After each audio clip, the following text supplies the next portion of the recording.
Hey, everybody! Welcome to the channel.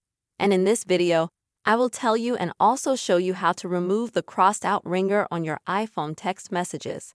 Friends, don't forget to put likes. Please write your comments after watching and also subscribe to the channel.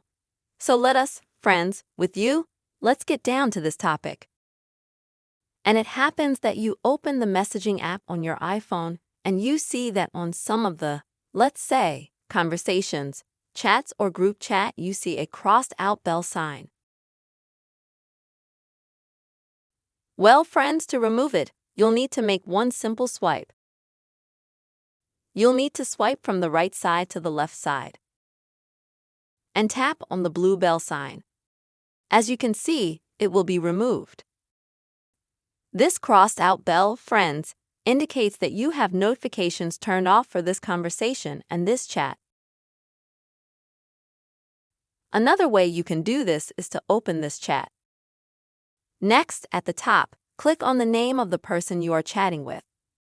And here you can also find an option that will help you to turn off disabled notifications, so this kind of bell will be removed. Friends, I really hope that the video was useful to you. Don't forget to subscribe to the channel and also put your likes. Bye-bye, everyone.